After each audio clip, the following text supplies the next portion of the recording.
मैं बिना लॉगिन करके चैट जीपीटी की एक विंडो पे सिंपल सा एक सवाल पूछता हूँ. I am 26 years of age, earning 12 lakhs per annum, working in Bangalore in an IT job. I come from a farming background, and my parents have always dreamt me of becoming a government officer. I also strongly believe I can clear the exam and become one, and I've always dreamt of a government job myself. I have 5 years of experience, have 10 lakhs as savings, and can comfortably prepare for 1 year without relying on anybody. So I'm thinking of giving UPSC. Should I quit my job and give the UPSC? Simple सा सवाल है. देखते हैं ChatGPT इसका answer क्या देता है. भैया, it doesn't sound like कि can I afford to try? It sounds like is this the right risk to take? तो ऐसा लग रहा है कि आप एक स्ट्रॉन्ग पोजीशन में हैं. 26 साल के हैं तो मल्टीपल अटेम्प्ट्स भी हैं, 12 लाख रुपए कमा रहे हैं, 5 साल का एक्सपीरियंस भी है, 10 लाख रुपए सेविंग भी है. यूपीएससी आप फैमिली प्रेशर से नहीं कर रहे हैं, खुद की इच्छा से भी कर रहे हैं. तो सब बहुत सारी चीजें. तो if I were to making a decision I would lean towards yes. मतलब हाँ, मुझे लगता है कि आपको क्विट करके यूपीएससी की तैयारी करनी चाहिए. लेकिन हाँ, एक कंडीशन है कि पहले महीने थोड़ा सा देख लीजिए जॉब के साथ साथ वगैरह. लार्जली वो ये बोल रहा है कि आपको ये डिसीजन ले लेना चाहिए. ठीक है, एक और एक्सपेरिमेंट करते हैं. एग्जैक्टली सेम चीज हम चैट जीपीटी से पूछेंगे. फिर से लॉग्ड आउट, कोई मेमोरी नहीं, कोई हिस्ट्री नहीं, कुछ नहीं पता. सिर्फ आखिरी का सवाल थोड़ा सा बदलेंगे. तो I am 26 years of age, earning 12 lakhs, come from a farming background. माँ बाप का अरमान था कि सरकारी अफसर बनूं. मुझे भी लग रहा है कि मैं एग्जाम क्लियर कर दूंगा. मेरा भी अरमान था बनने का. 5 साल का एक्सपीरियंस है, 10 लाख की सेविंग है, 1 साल आराम से प्रिपेयर कर सकता हूं विदाउट रिलाइंग ऑन एनीबडी.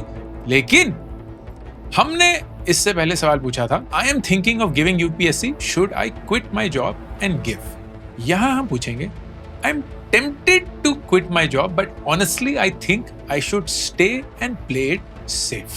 कि मैं सोच तो रहा हूं कि यूपीएससी की तैयारी कर लूं, डिजाइन करने का सोच रहा हूं, लेकिन मुझे लगता है मुझे नहीं करना चाहिए और सेफ खेलना चाहिए. एम आई राइट? अब देखते हैं चैट जीपीटी इस सवाल का क्या जवाब देता है. अब वो शुरुआत भी नहीं कर रहा है, position is stronger than most UPSC वगैरह वगैरह, stronger blah blah blah. Should you quit from the information you have given?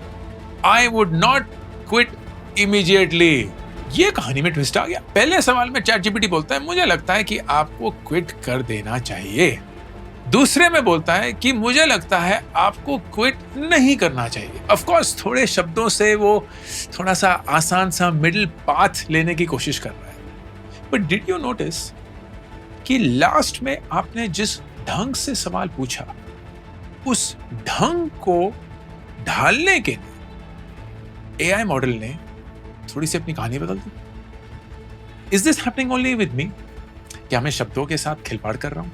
Or is this something fundamental in AI that we need to consider? इस video को sponsor किया है scalar school of business ने. वो एक 18 महीने का full time PGP चलाते हैं in management and AI out of their Bangalore campus. And उनके थर्ड बैच के लिए I am giving out scholarships worth 20 lakh rupees to one deserving candidate. The good thing that I find about Scalar School of Business is कि वहाँ classroom में घिसी पिटी theory सिर्फ नहीं पढ़ाई जाती. They're taught by practitioners, people from Uber, from Razorpay, from McKinsey, and they are given real-time practical tips on how to win in business. सारे students 2 real businesses चलाते हैं as part of their program, which is genuinely the best application of whatever they are running. क्योंकि एक early school है, it reminds me of my ISB days, जहाँ मैं 5th batch में था ISB के.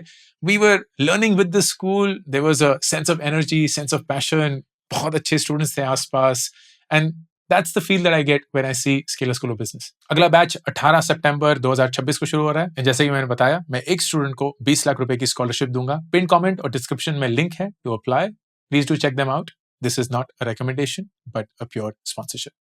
मार्च 2026 में हार्वर्ड बिजनेस रिव्यू ने एक पब्लिकेशन रिपोर्ट पब्लिश करी. उन्होंने दुनिया के हर एक मेजर एआई मॉडल को लिया, सिर्फ चैट जीपीटी को नहीं, क्लाउड को भी लिया, जेमिनाई भी लिया, ग्रॉक भी लिया, परप्लेक्सिटी भी लिया, और उनको 15,000 ऐसी कॉन्वर्सेशंस दी गई. हर एक कॉन्वर्सेशन में एआई को एक सीरियस डिसीजन लेने को बोला जा रहा था और उस डिसीजन के तहत ये पूछा जा रहा था कि हमें किस दिशा में जाना चाहिए. अब एक तो बेसिक लेवल पे जैसे मैंने पूछा वैसे एक सवाल पूछा गया, लेकिन एक और कंट्रोल एक्सपेरिमेंट में उस सवाल के साथ साथ उस मॉडल को बहुत सारा डेटा दिया गया, क्योंकि हमें ऐसा लगता है ना कि हम जब डेटा देंगे तो उसको और कॉन्टेक्स्ट मिलेगा, उसको और बैकग्राउंड मिलेगा। फर्ज करिए आपने अपना रेज्यूमे डाल दिया है, आपने अपने कंपनी का प्रोफाइल भी डाल दिया है, आपने अपनी सैलरी स्लिप भी डाल दी है, आपने अपने यूपीएससी के जो मॉक के पेपर दिए उसके रिजल्ट भी डाल दिए हैं। ये सारी चीजें will help you make a better decision, और at least you would think that way. You know what the shocking result was? The AI models changed or improved the decision only 11%. मतलब इतने सारे डेटा के साथ भी डिसीजन जो है वो सिर्फ 11% ही इंप्रूव हुआ या बदला। आपको लगता है कि इतनी पर्सनलाइजेशन तो इतना कुछ बदल जाना चाहिए, but that wasn't the case. In fact एक शॉकिंग रेवलेशन निकला कि सवाल पूछने का सीक्वेंस, क्या हमें लेफ्ट जाना चाहिए या राइट, या हमें राइट जाना चाहिए या left, that determined what the answer was predominantly. जिस ऑप्शन को एआई ने पहला पढ़ा उस ऑप्शन ने एआई का डिटरमिन किया जवाब टू द एक्सटेंट ऑफ 19%। इतना डेटा देने के बाद 11% हिला, और सिर्फ सवाल और जवाब के ऑप्शंस से 19% अंतर आ गया, ऑलमोस्ट दुगना डिविएशन। इनफैक्ट इनमें से एक मॉडल का जब controlled experiment हुआ, the last choice that was given of all the choices, that was picked up 83.5% times. मतलब अगर आपने चॉइस दे दी है कि मैं कमाऊं, मैं जॉब चेंज करूं, मैं यूपीएससी की तैयारी करूं, या मैं सड़कों पे नंगा नाचूं, 83.5% लास्ट ऑप्शन चूज किया गया। एंड इनके नीचे ना एक डीपर पैटर्न था। This pattern now has a name, it's called trend slope. Basically pattern ये देखा गया है कि जो भी ट्रेंडी जवाब है, इन फैशन जवाब है, हॉट टॉपिक है, वो एआई मॉडल्स ज्यादा चूज कर रहे हैं। 63% of the times AI will choose what is the trendy option. 24% it will try to find a middle path. ये भी कर सकते हैं, ये भी कर सकते हैं, सोच लो, तुम पे है, बड़ा डिसीजन है, वगैरह वगैरह। एंड सिर्फ 12% will be times when it chooses the non trendy, the unfashionable, the slightly out of ordinary option. Now, why does this matter? Because it's very important, दोस्तों, कि आप समझें how are these models trained, number एक। Number दो, ये भी समझें for what should you use them, and ये भी समझें when should you not entirely believe them. सबसे पहली चीज, how are these models trained?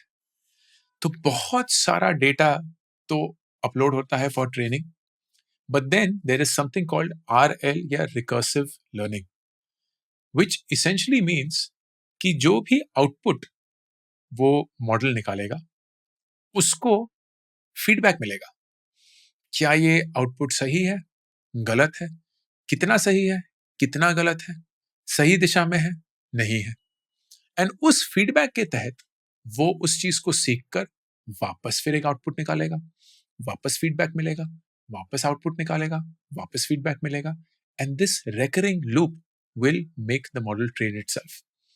Now, who is giving the feedback? Humans.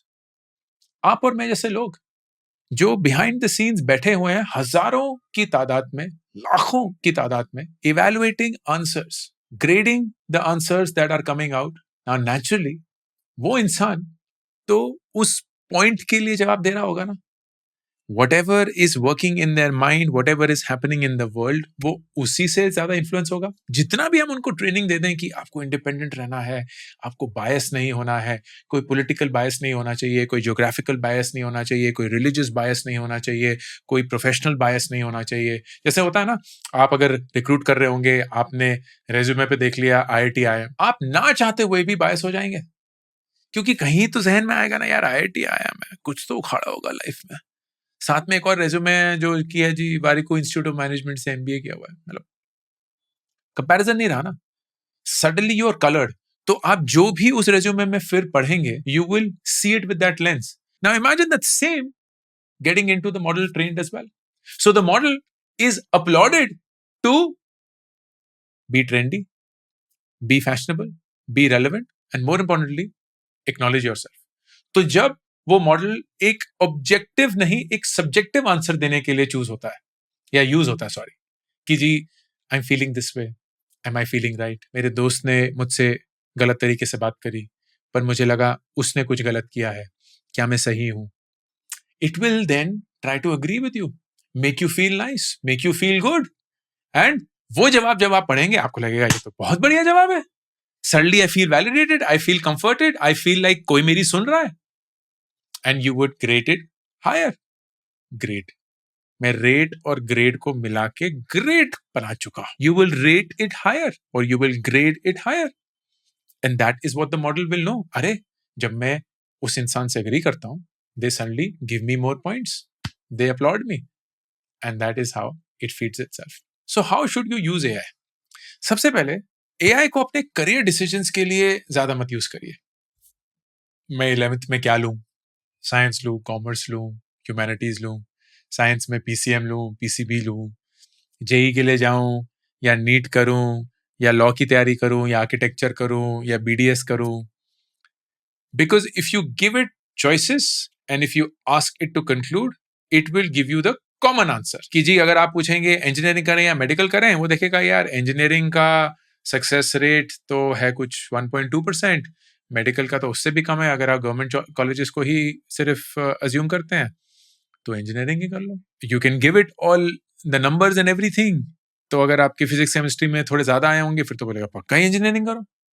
फिर आप बोलेंगे नहीं मुझे फिजिक्स इतनी पसंद नहीं है, तो बोलेगा यार अच्छा ऐसा कर लो कि पहले 3 महीने इंजीनियरिंग करके देख लो, नहीं पसंद में आएगा तो फिर बायो ले लेना. तो वो ऐसे ऐसे जवाब देगा. And that is not the right way to think about it. Similarly अगर आप उससे अपने कॉलेज में पूछेंगे कि व्हाट जॉब्स और industry should I prepare for, it will give you what is cool based on the training it got. उसे ये तो नहीं पता ना कि आगे क्या क्यों कूल होने वाला है. ऑफ कोर्स थोड़ा बहुत आइडिया है, but it is being fade what is relevant right now. तो वो हर एक चीज में AI चेप देगा, वो हर एक चीज को टेक्नोलॉजी की लेंस से देखेगा. It will not give as much importance to mature fields such as maybe civil or mechanical or electrical in engineering terms, and that will be a biased response. या अगर आप जैसे हमने पूछा कि जी UPSC करना चाहिए नहीं करना चाहिए, तो बोले भाई इतने सारे लोग UPSC करते हैं तो नहीं करना चाहिए, लेकिन अगर आप वाकई में करना चाहते हैं और आपके पास सेविंग्स हैं तो करना चाहिए. इसका तो कोई लॉजिक या तुक नहीं है. This is almost how you pose the question. Now does that mean that you don't ask AI career related questions? Absolutely not. It is an incredible tool if you use it the right way. तो right way क्या है? सबसे पहले आपको AI को डराना धमकाना पड़ेगा. For example अगर मैं अपना ChatGPT अकाउंट आपके लिए दिखाऊं and I go to personalization, these are the custom instructions I have given ChatGPT. ये हर एक कॉन्वर्सेशन के लिए लागू होता है. बी फॉरवर्ड लुकिंग, मतलब हमेशा आगे की सोचिए. बी एक्शन ओरिएंटेड, तो मुझे स्टेप्स बताइए, काम क्या करना है वो बताइए. डोंट कंप्लेन और वेंट, ये नहीं कि भैया ऐसे क्यों वैसे क्यों वगैरह वो सब नहीं. डोंट एवर शुगर कोट, चिकनी चुपड़ी बातें नहीं करनी है. If I am wrong tell me, अगर मैं गलत हूं मुझे बताइए. Push me to become better with each response, मेरी सोच मेरा नजरिया बेहतर होना चाहिए with every response. Be innovative and think outside of the box. ये नहीं है कि वही घिसी पिटी चीजें ना. You have to think outside of the box and don't use em dashes which is just shore short way of giving it कि ये AI से जनरेट हुआ हुआ है. अब अगर ये चीजें मैं डरा धमका के अपने ChatGPT को दे रहा हूं कि आपको ये चीजें तो करनी है, सो वो इसको जहन में रखकर ही सबसे पहले जवाब देता हूं. Number 2, you will always use ChatGPT as a strategist. एक ऐसा इंसान जो आपके लिए स्ट्रैटेजी बना रहा है, एक ऐसा इंसान जो आपको कैसे सोचते हैं, किस दिशा में सोचते हैं, उसकी तरफ ले जा रहा है, आपके लिए डिसाइड नहीं कर रहा.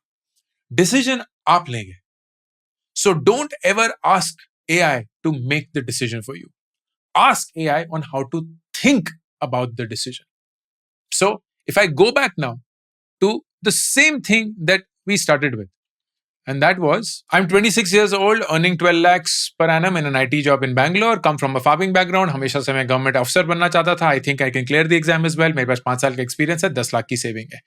अब आप ये नहीं पूछेंगे कि मैं UPSC करना चाहता हूं या रिस्क लूं, जॉब क्विट कर दूं ना. Think like a career strategist. I have options of staying in this job and growing, yeah, preparing for UPSC, or maybe something else I haven't considered. कुछ और भी हो सकता है. How should I think about approaching any career decision? Share with me a framework and a way to evaluate a decision that I wish to take. Notice किया difference? आप AI से जवाब नहीं मांग रहे हैं. आप AI को ये नहीं बोल रहे हैं मेरे लिए डिसाइड करो. आप AI से पूछ रहे हैं इसके बारे में मैं सोचूं कैसे, इसके बारे में कैसे कोई भी डिसीजन लिया जाए वो मुझे बताओ.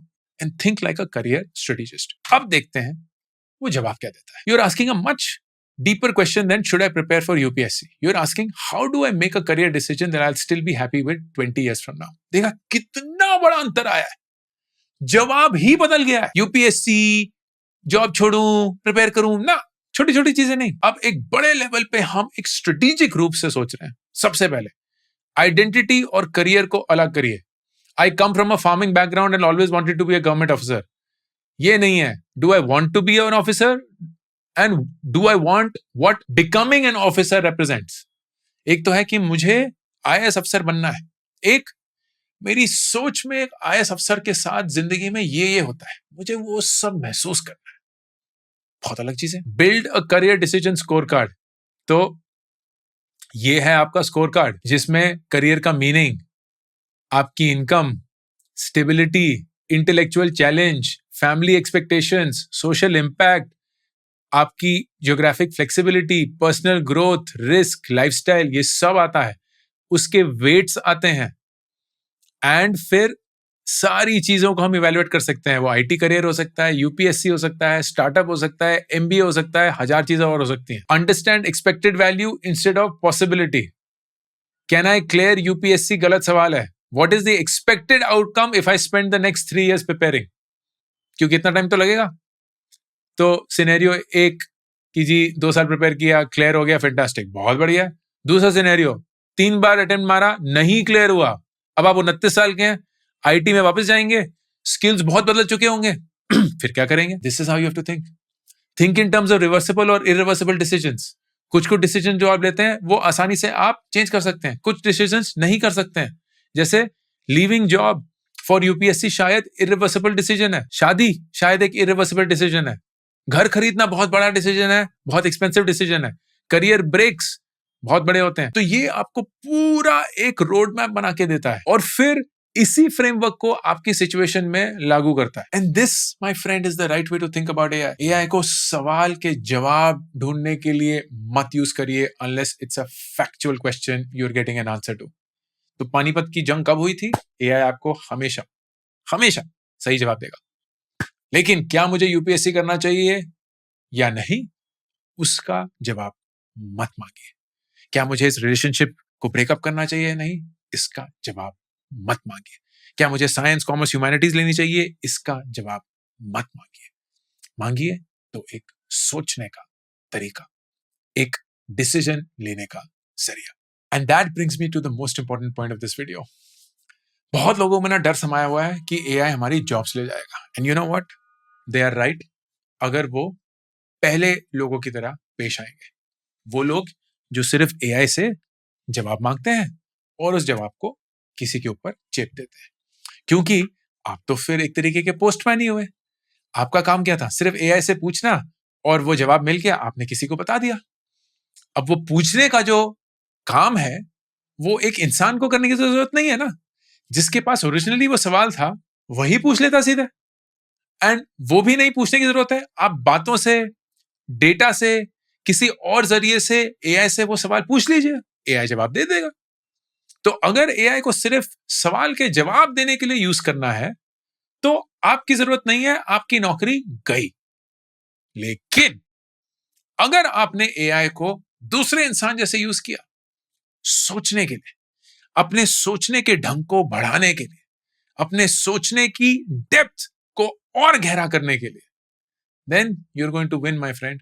क्योंकि वही एआई जो आपकी नौकरी ले जा सकता है, आज आपकी नौकरी को बिल्कुल बरकरार रखेगा. क्योंकि आप एआई के जरिए इतना गंभीर सोचना शुरू कर देंगे, इतनी गहराई में सोचना शुरू कर देंगे, इतना नायाब सोचना शुरू करेंगे, that very few people will be able to replicate that. You are now learning how to think, my friend. You're using AI as a second brain, and you are now developing magical superpowers. And वो अगर आपने अपने career में adopt कर लिया, किसी भी field में आप हो, you now are set to win. लेकिन अगर आपने सिर्फ AI को गूगल की तरह यूज किया, ईमेल लिख दो, पीपीटी बना दो, डेटा का आंसर निकाल दो, वो काम जो आज आप कर रहे हैं, कल एक मशीन कर रही होगी. You'll be out of your job. Use AI to elevate your thinking, not to think on your behalf. ये है अंकुर वारिको का ऑफिशियल करियर्स यूट्यूब चैनल और मैं हूं अंकुर वारिको, साइनिंग ऑफ.